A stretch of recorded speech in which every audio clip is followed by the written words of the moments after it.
नमस्कार, मैं Dinesh Kumar. Arms online class में आपका स्वागत है। आज हम कक्षा 12th के लिए लेसन नंबर 9 लेके आए हैं, द्वितीय व्यवसाय। इससे पहले हमने 1 से लेके 8 लेसन वो कंप्लीट है वो कर लिए थे। आज हमारा लेसन नंबर 9 है। कौन सा? द्वितीय व्यवसाय। आज इनके बारे में अध्ययन हम करेंगे। तो इससे पहले हमने पढ़ा था प्राथमिक व्यवसाय और अब पढ़ेंगे हम द्वितीय व्यवसाय के बारे में। जानकारी वो प्राप्त है वो करेंगे। तो सबसे पहले ये देख लेते हैं कि द्वितीय व्यवसाय होता क्या है। मतलब द्वितीय व्यवसाय है वो किसे कहते हैं? तो वे व्यवसाय जो प्रकृति से प्राप्त करके कहाँ पे भेजा जाता है? द्वितीय व्यवसाय में भेजा जाता है। उसको हम द्वितीय व्यवसाय के नाम से जानते हैं। देखो, प्राथमिक व्यवसाय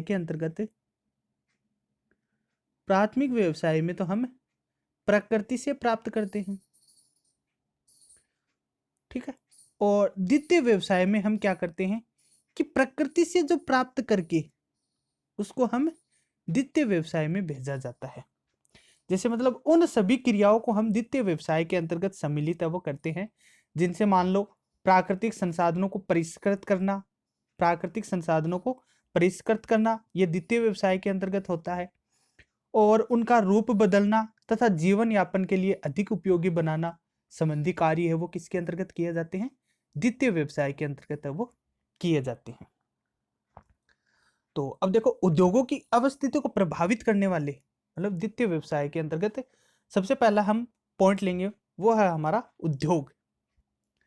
तो देखिए, उद्योगों की अवस्थिति को प्रभावित करने वाले कारक है वो आपके निम्न प्रकार से वो माने जाते हैं। तो देखो, उद्योगों की स्थापना केवल उन्हीं स्थान पे की जा सकती है। तो उद्योगों की स्थापना केवल उन्हीं स्थान पे की जाती है जहां उनके विकास के लिए मतलब उद्योगों के विकास के लिए आवश्यक भौगोलिक दशाएं उपलब्ध हो। वहीं पे क्या किया जाता है? उद्योग है वो स्थापित है वो किया जाता है। उद्योगों की अवस्थिति व विकास को प्रभावित करने वाले कारक है वो आपके कई तरीके के कारक के रूप में हम ले सकते हैं। तो सबसे पहला जो हमारा कारक रहेगा, देखो पहले देख लेते हैं हम उद्योगों की अवस्थिति को प्रभावित करने वाले कारक है वो कौन कौन से हैं। तो देखिए, उद्योगों की अवस्थिति को प्रभावित करने वाले कारक जैसे यहां से ले लेते हैं बाजार, जैसे यहाँ पे ले लेते हैं सबसे पहले बाजार, परिवहन व संचार, शक्ति के साधन, कच्चा माल, सरकारी नीतियाँ, उच्च तकनीकी, जलवायु, जलापूर्ति, पूंजी, श्रमिक। ये मुख्य रूप से उद्योगों की अवस्थिति को प्रभावित करने वाले कारक है वो माने जाते हैं। मतलब अगर कोई भी आप उद्योग स्थापित करते हो तो उद्योग स्थापित करने के लिए आपको इन सब की आवश्यकता है वो होती है। मतलब ये सब है वो आपको उद्योगों के लिए आवश्यक है वो मानी जाती है। तो अब हम थोड़ा सा इनका एक एक उद्योगों के बारे में हम जानकारी है वो प्राप्त है वो कर लेते हैं। तो सबसे पहले लेते हैं हम उद्योग के लिए कच्चा माल। क्या लेते हैं? कच्चा माल। अब देखिए, उद्योग को विकसित करने के लिए या फिर उद्योग स्थापित करने के लिए हमें कच्चा माल है वो पर्याप्त व सस्ती दर पर उपलब्ध है वो होना चाहिए। किसमें? मतलब किसी भी उद्योग के विकास के लिए कच्चा माल है वो सुगमतापूर्ण या सफलतापूर्वक हमें सस्ती दर पर है वो प्राप्त है वो होना चाहिए। अतः आप मान सकते हो कि मतलब जो अधिकतर उद्योग होते हैं वो कहाँ स्थापित किए जाते हैं। जैसे मतलब उद्योग वनों वनों के पास या वनों के पास में या कृषि के पास में या समुद्र के तटीय क्षेत्र के अंतर्गत आदि कई जगहों पर है वो उद्योग है वो स्थापित है वो किए जाते हैं। मतलब इन स्थानों पर इनको क्या होता है कि मतलब इन स्थानों पर इनको है वो कच्चा माल है वो आसानी से प्राप्त है वो हो जाता है, और वो भी सस्ती दर पर।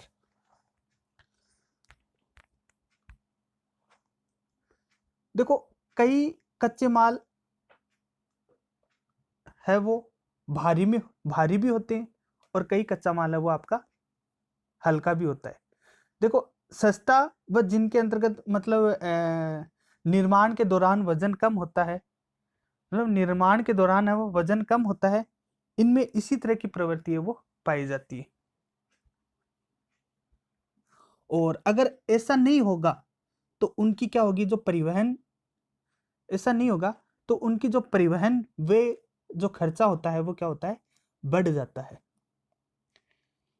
ठीक है, तो ये इस तरीके से हमें उद्योग अगर स्थापित करना है तो वो इस तरीके से हमें वो चाहिएगा। अगर उदाहरण के रूप में देखा जाए तो जैसे मतलब फल सब्जियां, दूध, मछलियां जैसे शीघ्र खराब होने वाले कच्चे आधारित उद्योगों को कच्चे माल के स्रोत के समीप ही स्थापित है वो किए जाते हैं।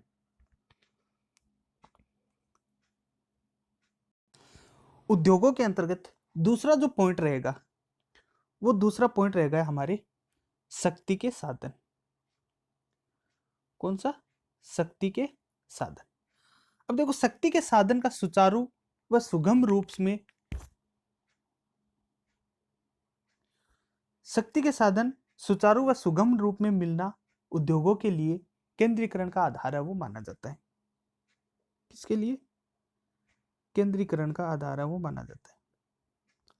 मतलब उद्योग स्थापित करने के लिए हमें शक्ति की आवश्यकता है, वो तो शक्ति है वो किससे मिलती है, हमके मशीनों के द्वारा है वो प्राप्त है वो होती है।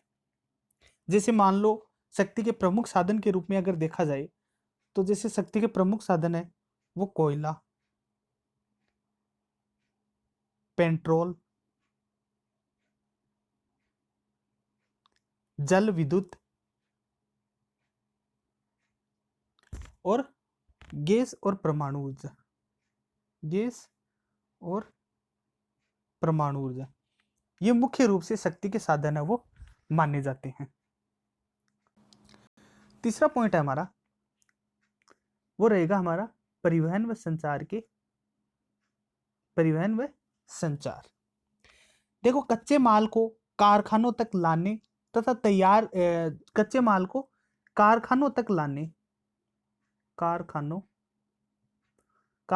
या फिर कारखानों तक लाने, और जो तैयार माल होता है उसको बाजार तक पहुंचाने के लिए हमें किसकी आवश्यकता होती है? परिवहन व संचार के साधनों की आवश्यकता है वो होती है। किसके लिए? कच्चे माल को एक स्थान से दूसरे स्थान लाने और ले जाने के लिए हमें किसकी आवश्यकता होती है? हमें जो आवश्यकता होती है वो परिवहन की आवश्यकता होती है, और संचार के साधनों की, जैसे मान लो बाजार के अंतर्गत कितना माल है भिजवाना है, वो उसकी आवश्यकता है वो संचार के साधन के अंतर्गत आवश्यकता है वो होती है।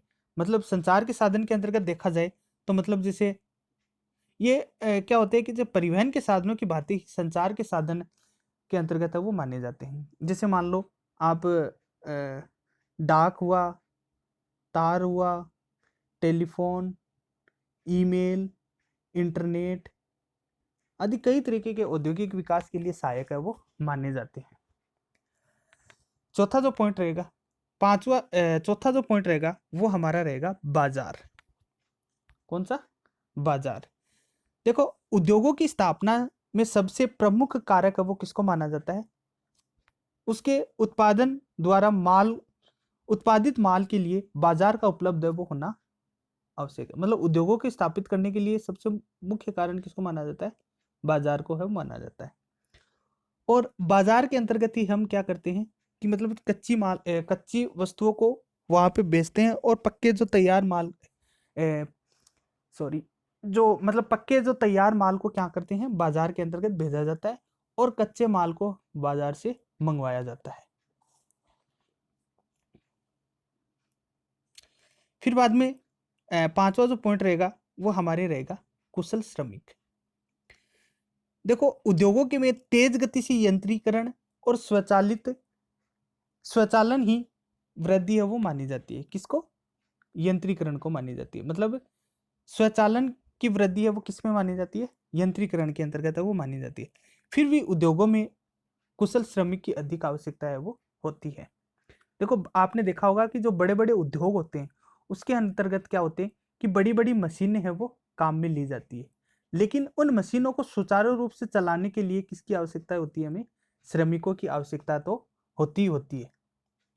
फिर बाद में हमारा जो नेक्स्ट पॉइंट रहेगा वो हमारा जो नेक्स्ट पॉइंट है वो है पूंजी। देखो किसी भी उद्योग की स्थापना के लिए हमें पूंजी की आवश्यकता है वो होती है। पूंजी की आवश्यकता है वो होती है, जैसे मतलब कारखाने लगाना, मशीनें या फिर कच्चा माल खरीदने और मजदूरों को वेतन देने के लिए पूंजी की आवश्यकता है तो हमें होती है। फिर बाद में जलापूर्ति। देखो किसी भी निर्माण उद्योग की स्थापना पर जलापूर्ति का प्रभाव है वो पड़ता है। जैसे मान लो कि लोहा इस्पात उद्योग हुआ, वस्त्र उद्योग, रासायनिक उद्योग, कागज उद्योग, चमड़ा उद्योग, आणविक विद्युत ग्रह आदि ऐसे उद्योग है जो जल के बिना है वो विकसित है वो नहीं है हो सकते। मतलब इन उद्योगों के अंतर्गत जल की आवश्यकता है वो होती है। फिर बाद में हमारी नेक्स्ट पॉइंट रहेगा वो रहेगा जलवायु। देखो उपयुक्त एवं स्वास्थ्यप्रद जलवायु से श्रमिकों की कार्य क्षमता क्या होती है? श्रमिकों की कार्य क्षमता है वो बढ़ती है। जैसे मान लो सूती वस्त्र उद्योग के लिए आर्द्र जलवायु की आवश्यकता है वो होती है, और सिनेमा उद्योग के लिए वर्ष भर क्या होना चाहिए? मेघ रहित आकाश व सूर्य के प्रकाश की आवश्यकता है वो होती है। ठीक है। और फिर बाद में जो हमारा नेक्स्ट दो पॉइंट रहेगा उच्च तकनीक। देखो उच्च तकनीक के द्वारा ही विनिर्माण उद्योग की गुणवत्ता को नियंत्रित करने के लिए अपशिष्टों के निवारण तथा प्रदूषण के विरुद्ध संघर्ष संभव है वो माना जाता है। मतलब उच्च तकनीकी किसको सम्मिलित करती है कि मतलब आजकल उद्योगों के स्थापना के साथ ही पर्यावरण संरक्षण के पहलुओं पर ध्यान है वो देना चाहिए। मतलब ध्यान देना आवश्यक है वो माना जाता है।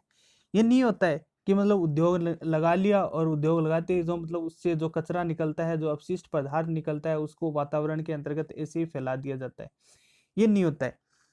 जबकि किसको माना जाता है कि उद्योगों की स्थापना के साथ ही क्या करते हैं कि पर्यावरण के पहलुओं पर भी ध्यान है वो दिया जाता है। ऐसी उच्च तकनीकी ज्ञान व युक्तियों से ही क्या होती है? संभव वो मानी जाती है। फिर बाद में नेक्स्ट जो पॉइंट रहेगा हमारा वो रहेगा सरकारी नीतियां। देखो किसी भी देश की सरकार की या फिर नीतियों की उद्योगों के विकास के लिए विकास को क्या करती है? प्रभावित वो करती है। यदि किसी देश की सरकार वहां उद्योगों का राष्ट्रीयकरण कर रही है, यदि किसी देश की सरकार वहां उद्योगों का राष्ट्रीयकरण करती है